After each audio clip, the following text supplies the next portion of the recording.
자, 오늘 우리가 읽으신 이 스가랴서 말씀을 통해서 그리스도의 재림에 대해서 한번 나누고자 합니다. 재림에 대해서는 이제 여러 번 많은 설교 때 언급을 했지만 오늘도 한번 재림에 대해서 나누도록 하겠습니다. 예수님께서는 백성들에게 재림에 대해서 그리고 제자들에게 재림에 있을 많은 징조들에 대해서 언급을 하셨고요. 그리고 예수님의 사도들도 역시 모든 서신서의 말미에 예수 그리스도의 재림을 너희가 소망하고 기다리라 뭐 이런 말로 끝들을 맺습니다. 재림이라고 하는 것은 성경에 있어서 모든 예언의 성취고 그리고 우리가 바라고 있는 모든 그 믿음의 완성이라고도 볼 수 있다 이렇게 생각이 됩니다. 그렇지만 많은 교회에서 다루기를 굉장히 꺼려하는 그런 주제가 바로 재림이기도 합니다.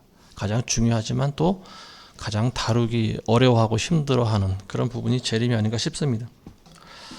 우리가 읽으신 이 스가랴서를 기록한 스가랴 선지자는 예수님이 태어나시기 전에 무려 500년 전에 살았던 선지자입니다. 그러니까 스가랴 선지자가 했던 이 예언을 우리가 읽어보시면 마지막 때 재림과 관련된 그런 굉장히 세부적인 내용들이 기록이 되어 있는데요. 스가랴서 총 14장 중에서 무려 한 3장 정도가 그리스도의 재림을 다루고 있습니다. 그래서 우리가 한 절씩 살펴보면서 어떤 이야기를 하고 있는지 우리가 한번 보도록 하겠습니다. 14장 1절을 보시면은 보라 주의 날이 오나니 내 약탈물이 내 가운데서 나뉘리라. 여기서 주의 날이 온다라고 하는 것은 예수 그리스도의 재림의 날을 이야기하고 있는 거죠. 내 약탈물이 내 가운데서 나뉜다라고 하는 것은 예루살렘을 침공해 갔던 그리고 예루살렘에 있는 것들을 약탈해 갔던 주변에 있는 나라들을 가리켜서 하는 말입니다. 약탈물들이 내 가운데서 나뉜다. 이거는 이제 뭐냐면은 오히려 내가 이제는 멸망하게 될 것이다. 뭐 이런 말이죠. 네가 가지고 있는 약탈물이 도리어 다른 민족들에게 빼앗길 것이다. 이런 의미로 해석할 수가 있습니다. 2절에 보시면 내가 모든 민족들을 모아 예루살렘을 대적하여 싸우게 하리라. 성읍은 함락되고 집들은 강탈당하며 여자들이 욕을 당하고 성읍의 절반이 사로잡혀 갈 것이나 백성의 나머지는 성읍에서 끊어지지 아니하리라.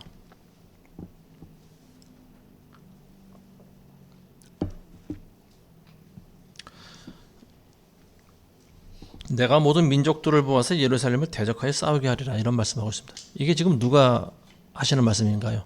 하나님께서 하시는 말씀인 거죠. 하나님께서 마지막 때 모든 민족들을 모아 예루살렘과 대적해서 싸우게 하리라. 모든 민족. 제가 이제 오늘 설교 주제를 200대 1이라고 한 것이 이 단어에 있습니다. 모든 민족. 이 세상에 있는 지구상에 있는 모든 나라 수를 정확하게는 잘 몰라요. 근데 지금은 한 250여 개 정도 된다고 합니다. 유엔에 가입되어 있는 나라의 수가 몇 개인가 봤더니 193개인가 되더라고요. 그러니까 거의 200개가 되는 거죠. 그러니까 모든 민족이라고 하는 것은 한 200여 개의 민족이다 이렇게 보시면 될 것 같습니다. 그래서 제가 제목을 200대 1로 정한 거예요. 모든 나라가 이스라엘을 대적할 때 결국 200대 1의 국가 간의 싸움이 될 것이다 라고 하는 거예요.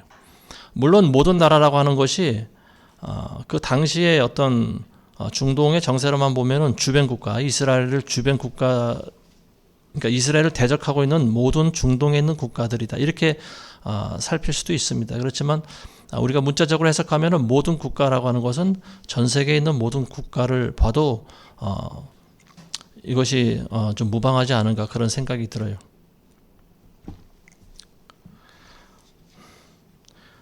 이 마지막 때가 되면은 적그리스도가 이제 통치하게 되는 그 때가 오는데요. 그 때가 되면은 전 세계에 있는 모든 나라가 일사불란하게 움직이지 않습니까? 우리가 지난 코로나 3년을 겪어봤지만 이 질병을 이제 우리가 질병에 이제 대비한다라고 하는 그런 명분 하에서 굉장히 우리가 일사불란한 모습을 보였지 않습니까? 백신이 준비되고 그리고 모든 나라들이 백신을 구입해서 그리고 자기 나라 국민들에게 전부 백신을 맞게 하는 이런 일련의 모습을 살펴봤을 때 굉장히 일사불란하게 움직이고 있는 것을 우리가 알 수 있는데요.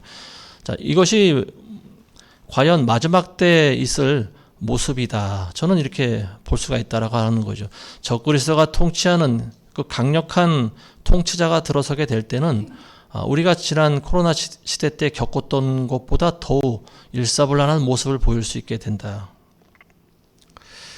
그때는 이제 사실은 전 세계인들에게 완전한 미혹이 뿌려지는 때죠. 그래서 이 적그리스도가 자기를 이제 하나님이라고 세우고 또 자기의 우상을 만들게 하고 우상에 경배하거나 절하지 않는 자들을 전부 다 사형시켜 버리는 그런 참 무자비한 그런 시대가 오게 되는데요. 그때 이제 거의 90% 이상의 이제 전 세계인들이 짐승의 표를 받게 되는 거죠. 왜냐하면 짐승의 표를 받지 않으면 매매를 못하기 때문입니다. 우리가 재작년만 하더라도 백신 안 맞은 사람들은 어디 갈 곳이 없었지 않습니까? 마트에도 들어가지 못하는 그런 상황이 있었는데요. 매매를 못하게 된다라고 하는 것은 그보다 더 심한 상황이 온다라고 하는 거예요. 이제는 뭐 어디 외부에 있는 시장이든 내부에 있는 마트든 아무 데도 갈 수가 없는 그런 상황인 거죠. 그리고 짐승의 표를 받지 않은 사람들은 이제 각 나라별로 왕따를 시켜버리기 때문에 많은 사람들이 전염병자를 보듯이 아마 그렇게 보는 때가 온다라고 하는 것입니다.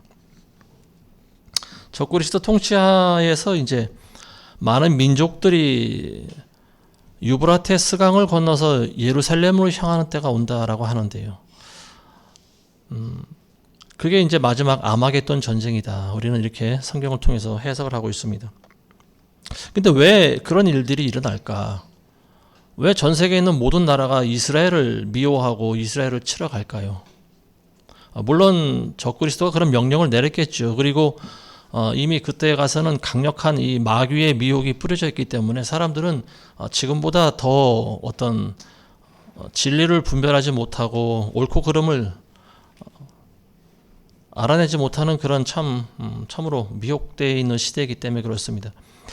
아마 가장 큰 명분은 그 당시 그 때를 놓고 보면은요, 적그리스도가 자기의 그 우상을 만들어서 사람들에게 경배하라고 하지 않습니까? 지금 북한의 김일성, 김정일 그 부자의 동상을 만들어서 거기에 사람들이 절을 하게 만들고 있는 거와 똑같은 거예요. 거기에 절을 하지 않으면 어떻게 됩니까? 붙잡혀가는 거죠. 고발당합니다.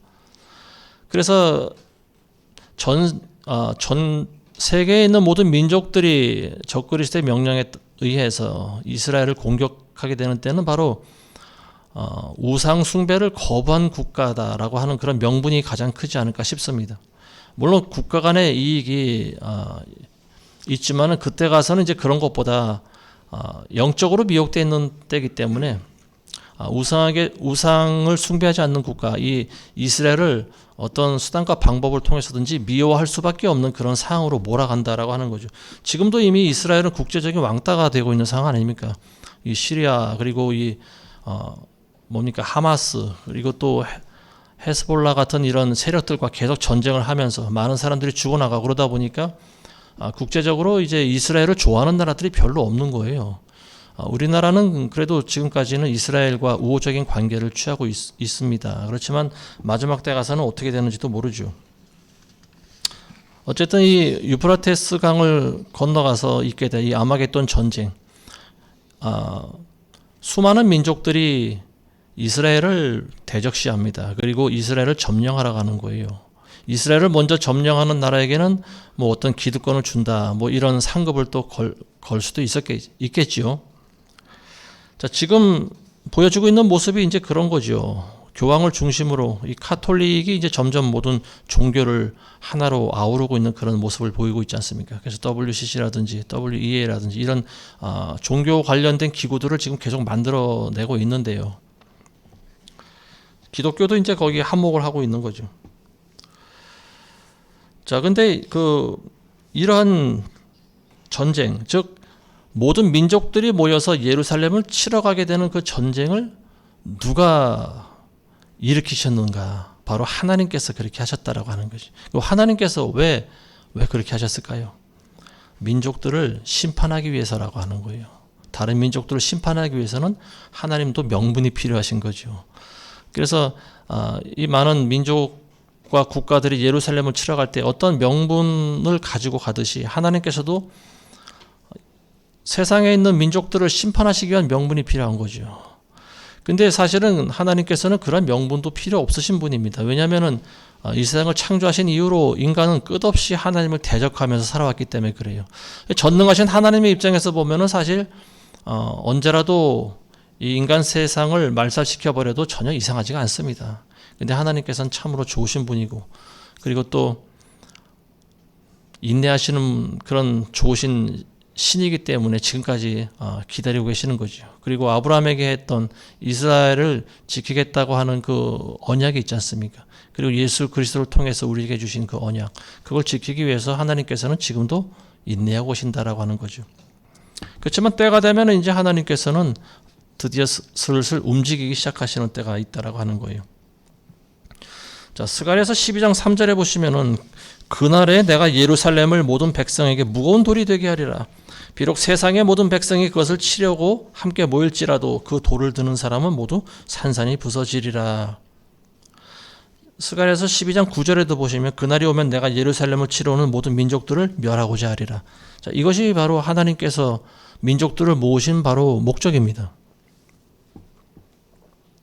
모든 민족들을 멸하고자 한다라고 하는 거예요. 굉장히 무시무시한 말씀 아닙니까?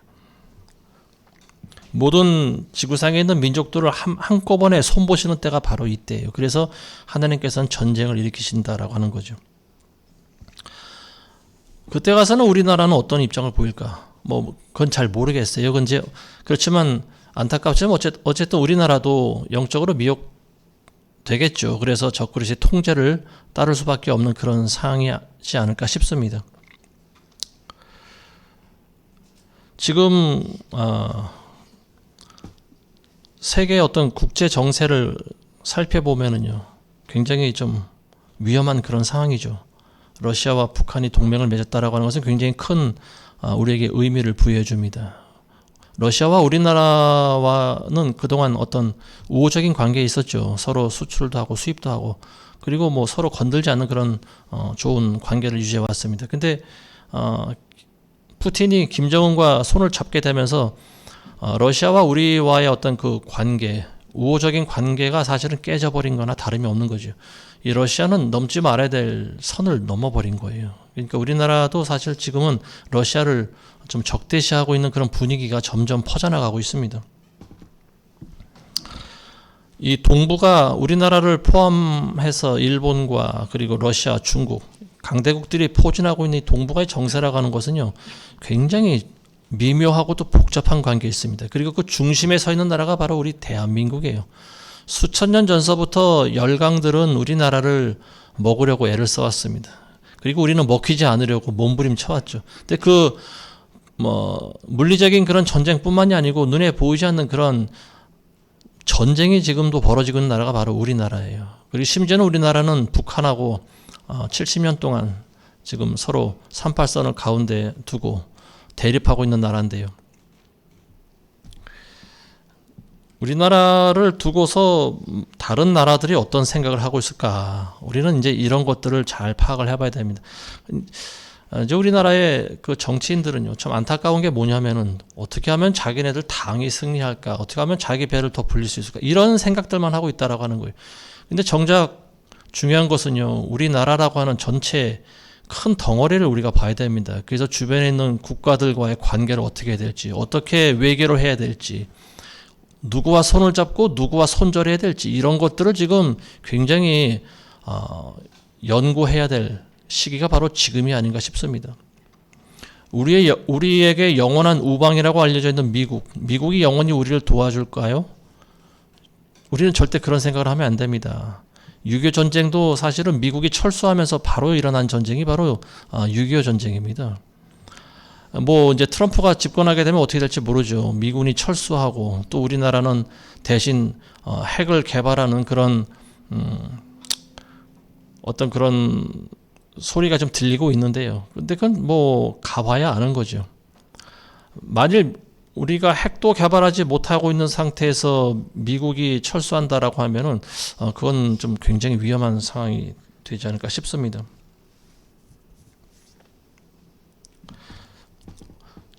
어느 역사학자가 쓴 그런 글을 봤어요.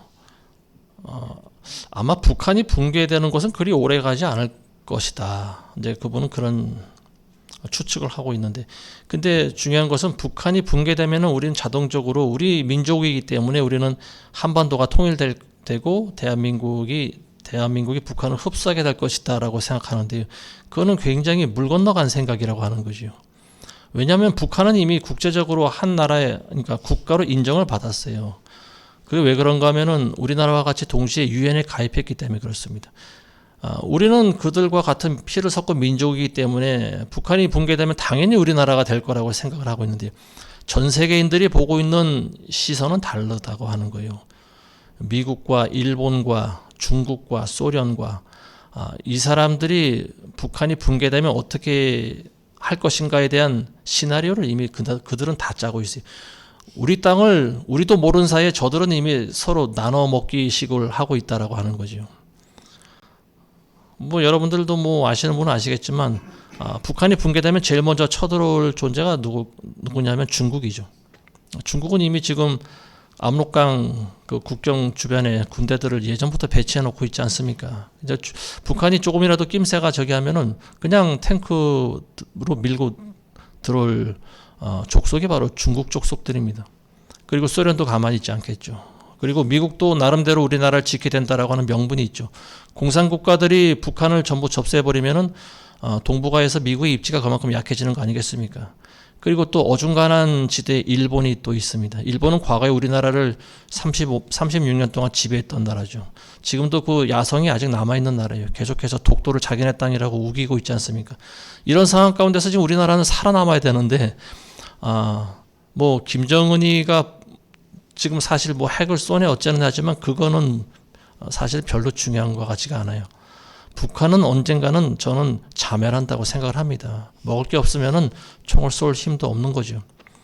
정작 북한이 붕괴될 때 북한을 누가 접수하느냐, 이게 문제라고 하는 거예요.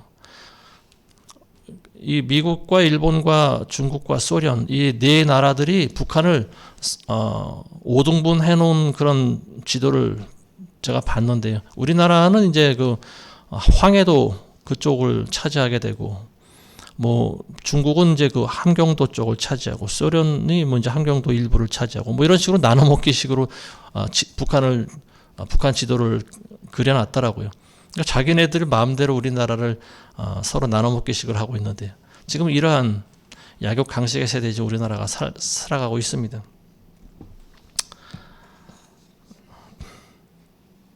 저는 이제 가끔 그런 생각을 해봐요. 이 마지막 때 전 세계적인 그런 구도가 어떻게 될까?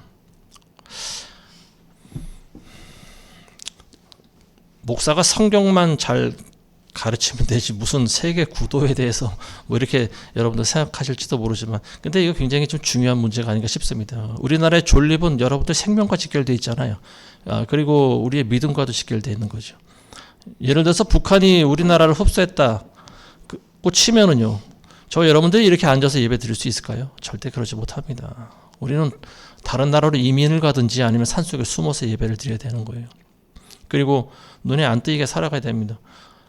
김일성 동상에 그리고 형식적으로나마 절을 할 수밖에 없는 그런 상황이 오겠죠. 철저한 감시 체계이기 때문에 그렇습니다. 그래서 저는 이제 가끔 지금 전 세계가 사실은 굉장히 위험한 상황이잖아요. 러시아가 지금 궁지에 몰리고 있죠. 우크라이나 전쟁을 지금 3년째 하고 있으면서 굉장한 많은 경제력의 손실을 보고 있어요. 물론 우크라이나는 쑥대밭이 됐지만요. 러시아는 이제 더 이상 무기가 없다라고 하는 거예요. 그래서 북한에게 무기를 지원받기 위해서 얼마 전에 김정은을 만나서 회담하고 했는데요.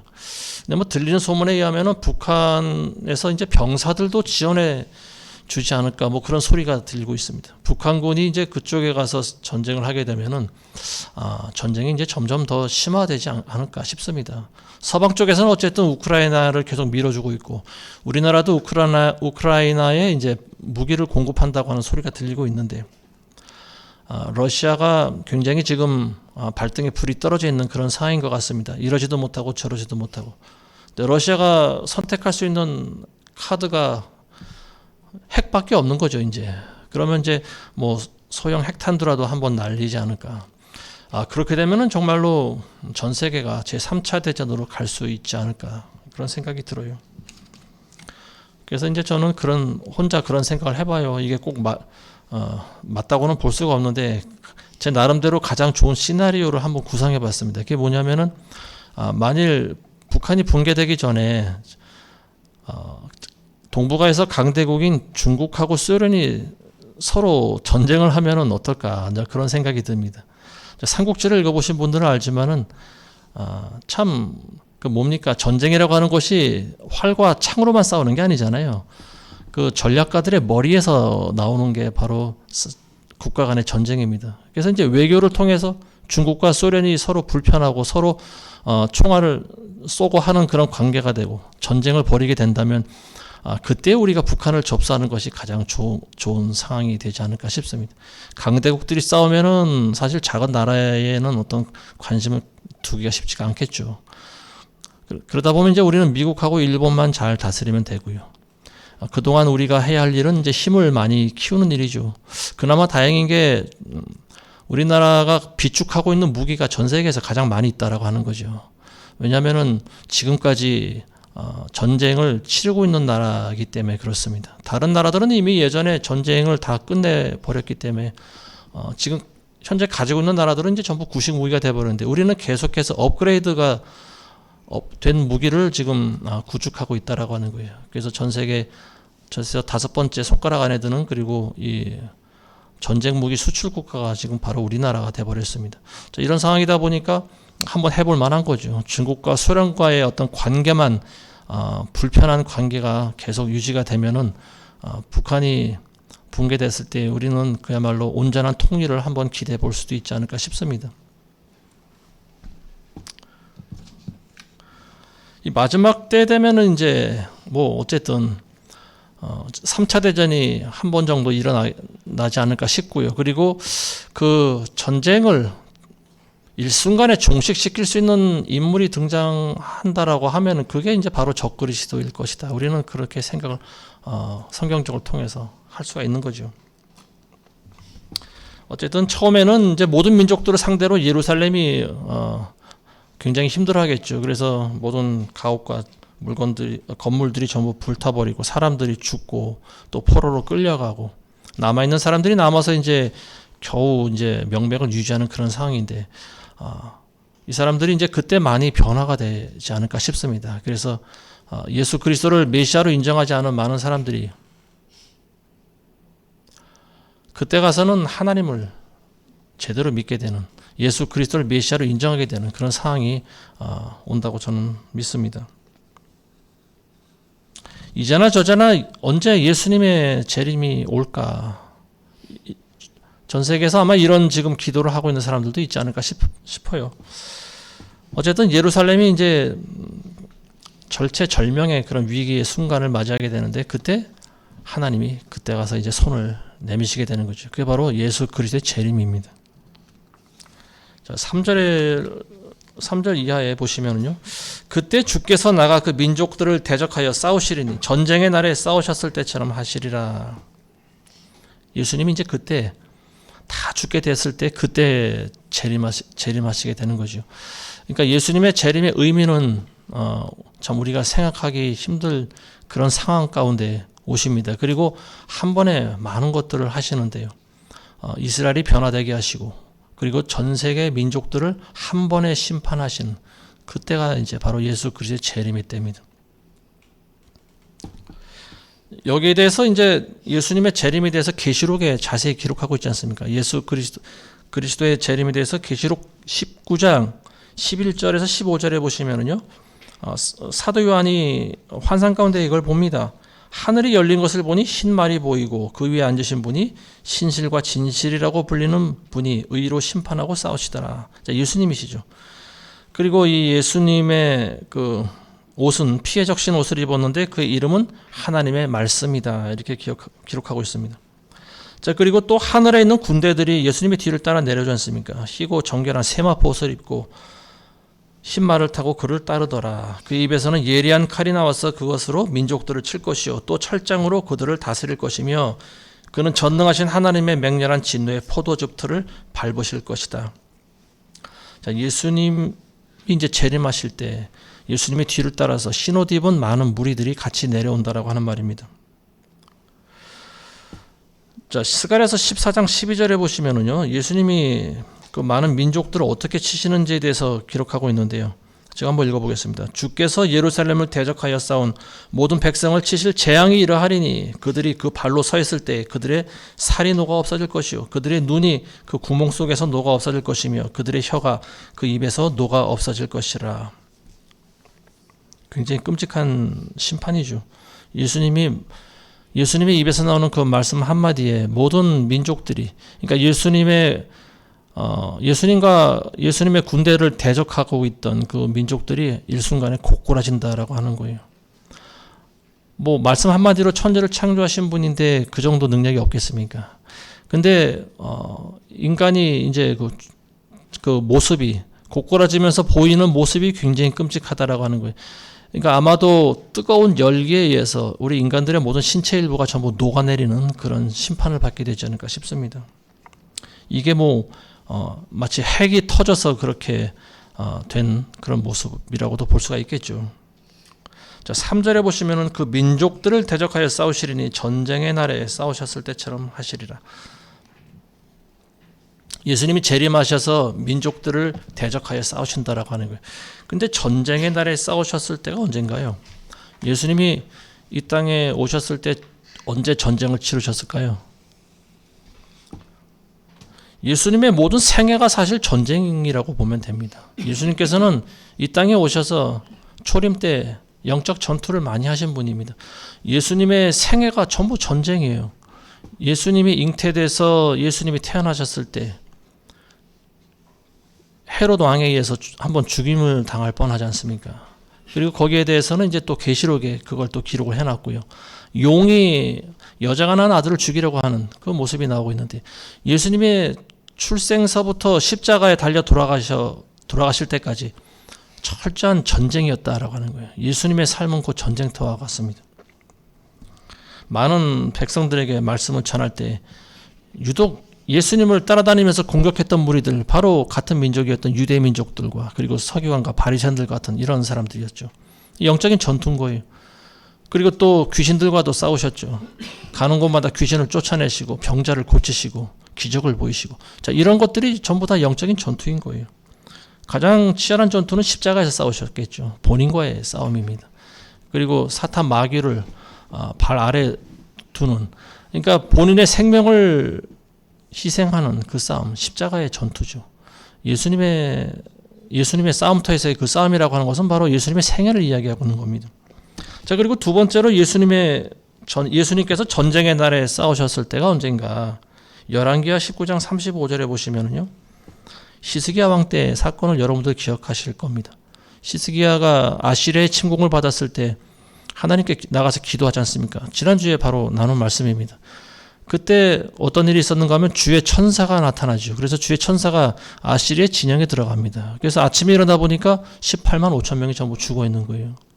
소리 흔적도 없이 주의 천사가 나서 전부 다 죽여버렸습니다. 저는 그분이 예수님이라고 저는 생각됩니다. 주의 천사, 구약에서 주의 천사라고 하는 것은 곧 하나님의 현현이고요. 예수님의 현현이라고 하는 거예요. 자, 갈라디아서 4장 14절에 보시면 이런 구절이 있습니다. 또 너희는 나의 육체 안에 있는 나의 시련을 무시하거나 거절하지도 않았고 오히려 하나님의 천사같이 곧 그리스도 예수같이 나를 영접하였도다. 자, 여기서 말하고 있는 이 문장의 내용은 뭡니까? 하나님의 천사가 곧 그리스도 예수라고 하는 거예요.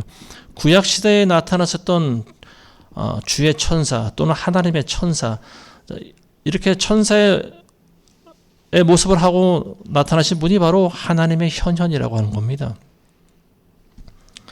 자, 그 다음에 4절 보겠습니다. 14장 4절에 그의 발이 그 날에 예루살렘 앞 동편에 있는 올리브 산 위에 서시리니, 올리브 산은 그 중간이 동쪽과 서쪽으로 갈라져 매우 큰 골짜기가 생길 것이며 산의 절반은 북쪽으로 산의 절반은 남쪽으로 옮겨지리라.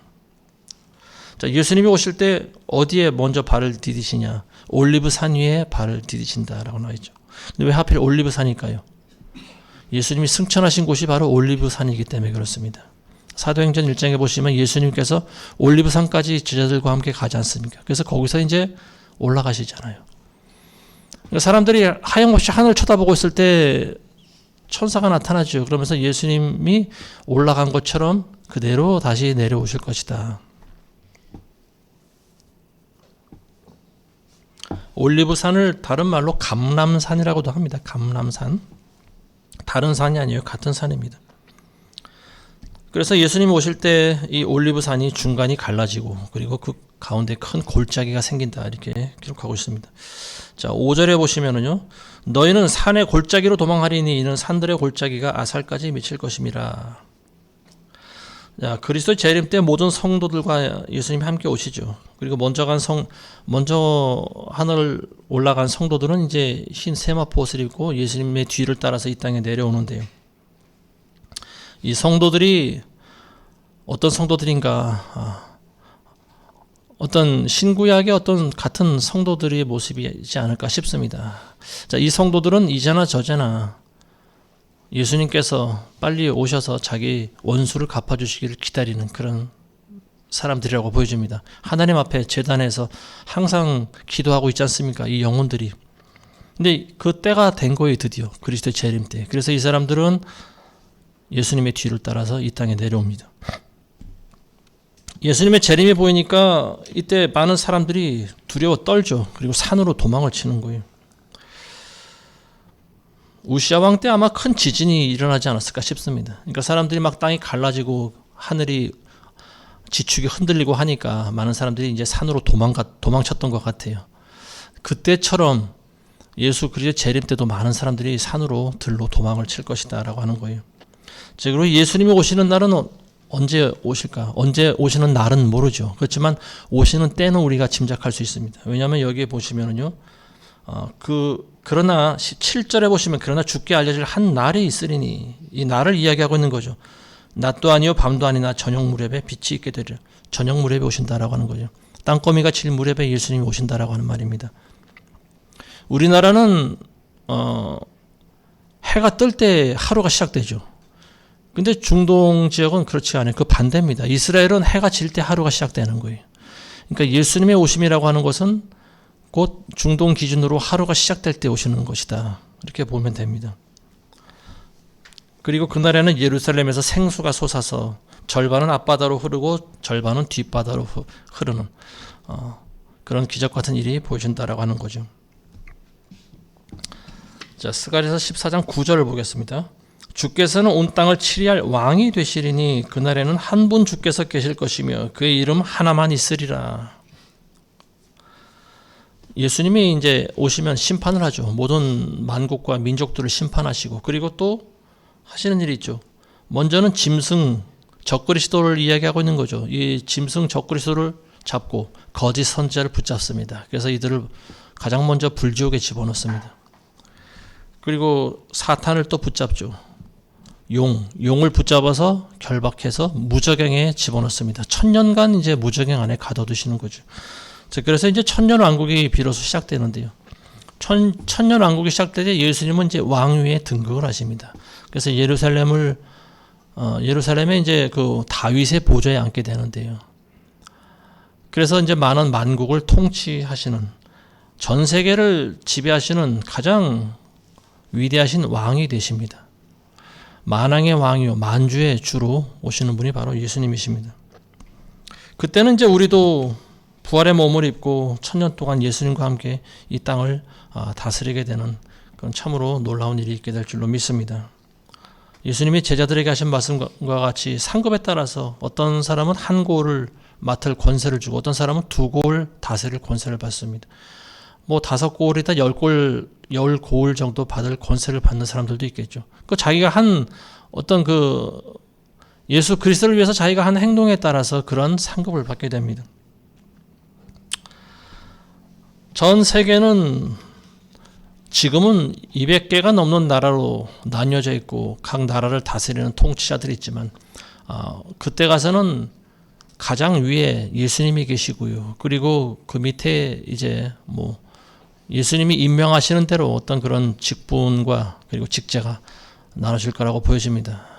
우리나라를 비롯해서 동북아 지역, 그리고 또 미국과 러시아와 중국과 전 세계를 다스릴 수 있는 사람들, 그게 바로 지금의 마지막 시대에 끝까지 인내하면서 믿음을 지켜낸 사람들, 그리고 흰 세마포옷을 입고 있는 먼저 간 성도들, 이런 사람들에 의해서 이 세상이 다스려지게 될 것이라고 믿습니다.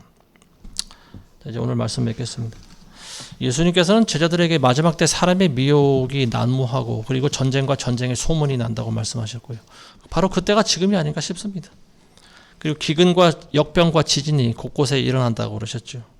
불법이 성행하고 많은 사람들이 그 사랑이 식어진다고 그랬어요. 어제 뉴스 보니까 대전 지역에서 무슨 동성애 축제를 하더라고요. 근데 거기도 상당히 많은 인파들이 몰려들고 있었습니다. 심지어는 목사라고 하는 사람들도 나와서 그들을 축복해주고, 서울에서 열렸던 그런 동성애 그런 축제와 버금가는 그와 흡사한 모양의 어떤 그런 축제를 또 벌이고 있는데요. 서울에서 하던 것이 이제 뭐 대전, 대구, 인천, 부산 전 지역으로 이게 확산되지 않을까 싶습니다. 이제 그런 것들을 물론 지금 지자체에서 반대하는 세력이 많이 있어요. 근데 점차적으로 이런 것들이 방송에 나가면서 사람들이 동성애를 점점 허용하고 있는 그런 분위기로 가고 있는 것 같습니다. 이런 일들이 일어나야지 예수님 오신다고 그랬어요. 그러니까 이걸 보고 있는 우리는 굉장히 마음이 상하지만 여러분들 끝까지 견디시기 바랍니다. 끝까지 견디면 반드시 좋은 일을 우리가 보리라고 믿습니다. 어쨌든 우리나라는 마지막 때 국제 정세에서 이스라엘과 적이 돼서는 안 된다. 저는 그렇게 보고요. 아직 그들이 돌아오지는 않았지만 그들이 회개하고 변화될 수 있도록 우리는 기도를 해야 됩니다. 시편 122편 6절에 보시면 예루살렘에 화평을 위해 기도하라. 너를 사랑하는 자들은 번성하리로다. 예루살렘을 사랑하는 자들은 번성한다고 나와 있습니다. 실제로 예루살렘은 대적하는 나라들 치고 잘 사는 나라가 어디 있습니까? 예루살렘은 어쨌든 하나님의 눈동자 같은 그런 곳이고요. 우리는 끝까지 이스라엘과 좋은 우호적인 관계를 지속해 나가기를 바랍니다. 하나님께서 지켜주시는 나라를 우리가 건들면 안 되는 거예요. 마지막 때 이스라엘은 전 세계를 상대로 싸워도 이기는 나라입니다. 200대 1의 민족 간의 전쟁에 있어서도 하나님께서는 이스라엘을 지켜주십니다. 그러니까 절대로 우리는 이스라엘과 적이 돼서는 안 된다라고 하는 거죠. 우리가 해야 할 일이 있어요. 이게 뭐냐면 주님 오실 때까지 우리는 우리의 일을 해야 됩니다. 물론 물리적인 우리나라를 위해서도 기도해야 되지만 저와 여러분들은 천국 시민권자잖아요. 하나님의 시선으로 보면은 이 세상은 두 가지 국적밖에 없습니다. 천국 백성 아니면 지옥 백성 두 가지밖에 없어요. 여러분들은 천국 백성이 되시길 바랍니다. 200개의 나라가 있지만 하나님께서는 두 부류로 보십니다. 누가 천국 백성이고 누가 지옥 백성인지를 하나님께서는 다 알고 계시는 거예요. 이미 다 보고 계십니다. 마지막 때 우리가 더 힘을 내서 싸워야 될 것은요. 물리적인 우리나라 대한민국을 위해서도 기도해야 되지만 그보다 더 힘을 쓰는 나라가 천국을 위해서 우리가 더 많은 힘을 써야 됩니다. 그게 진짜 우리나라인 거예요. 천국이야말로 영원한 우리나라지 않습니까? 우리가 영원토록 살아갈 곳이 바로 천국이잖아요. 천국을 위해서 여러분들 열심히 살아가게 되시길 바라겠습니다. 그리스도의 명령이 있죠. 예수님은 대장이십니다. 여러분들은 병사들이고요. 병사는 대장의 명령에 순종을 해야 돼요. 예수님께서 우리에게 주시는 지상명령 과제, 모든 민족을 제자로 삼는 겁니다. 그리고 복음을 전하고 가난한 자들을 구제해주고 말씀을 가르치고 제자 삼고 이런 것들이 우리가 해야 할 일들이에요. 말세가 가까이 왔다고 해서 산으로 숨거나 도망치거나 물론 그런 것들도 정말 가까이 오면은 어떤 한 방법이 될 수 있겠지만 그렇지만 우리는 보다 본질적인 그런 부분들을 먼저 수행하기를 축원드립니다. 주님 오시는 날까지 우리가 해야 할 일 해야 되는 거예요. 복음 전파하는 일입니다. 여러분들 힘을 내시기 바랍니다. 예수님 오실 때가 얼마 안 남았어요. 우리에게 주어진 일들을 더 열심히 잘 감당하시기 바랍니다. 아직 복음을 듣지 못한 백성들이 전 세계에 가면은 굉장히 많이 있어요. 우리가 그들에게 다가가서 예수 그리스도의 사랑과 복음을 전하는 그 일에 우리는 최선을 다하게 되시기를 축원드립니다. 기도하겠습니다. 하나님 아버지 감사합니다. 아버지 오늘 스가랴서 말씀을 통하여서 마지막 때 모든 민족이 예루살렘을 대적하여 싸우는 그 전쟁의 때가 있을 터인데 그때 예수님 재림하신다고 말씀하셨습니다.